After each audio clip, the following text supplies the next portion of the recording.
What up, everybody? This is Mitch Darrell, and before we get into the video, okay, just hear me out.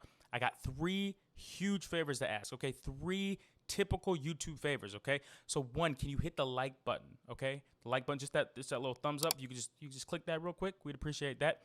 Second thing, can you hit the subscribe button, okay? I know it's a lot to ask. I know you subscribe. You know, you're really, really stingy with who you subscribe to, but I promise you will not regret it if you could subscribe to us.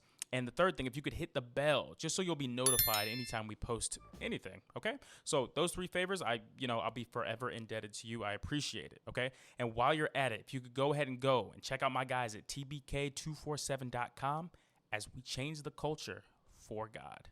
Peace.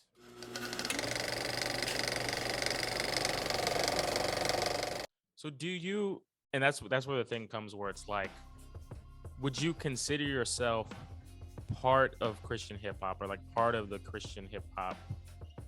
I don't even know if I want to say genre or like space, or is it just kind of something that you know of and you'll work with artists in that space, but you don't necessarily consider yourself like part of the community, maybe?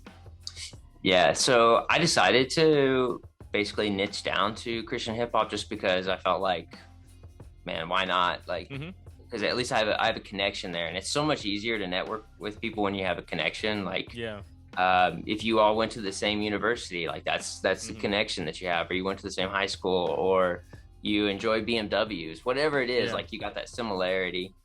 So I think that's what drew me at first. Also, man, I'm gonna shout out my guy Ruslan. Ruslan was the first person to like really offer me help. Really? Because I was wanting to get better. I genuinely was like, I will give you money if you will help me get better. Because I wanted it, right? Because I believe, you should invest in your craft. And I think one of the best ways to do that is to get help. And, Ruslan was there from like almost the get-go when I decided to take it seriously. And he gave me constructive criticism that made me better versus like other outlets that I've used that was just like, I just got clowned. Yeah. So I was like, man, this was not constructive or helpful at all.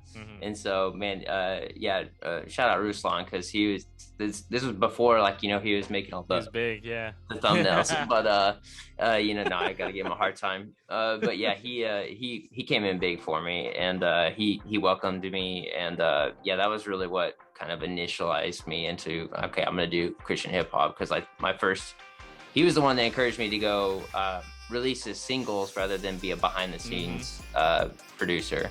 And so it pays way less, but I'm cool with it because it feels a lot more collaborative. And that's like what I enjoy that way more, because I know when we first started chatting, you and I, about potentially working, I'm pretty sure I told you this, I don't know, because I usually tell almost everybody I end up working with that I'm way more interested in being working together to make something awesome than I am about getting a quick beat flip. That's just me. Even though I love having money in the bank and food on the table, that's cool too. But like, I don't have to worry about selling beats to do that. So I have the luxury to just kind of build by song, single by single, working with people collaboratively. So yeah, that's kind of that whole gist of what got me into CHH anyways.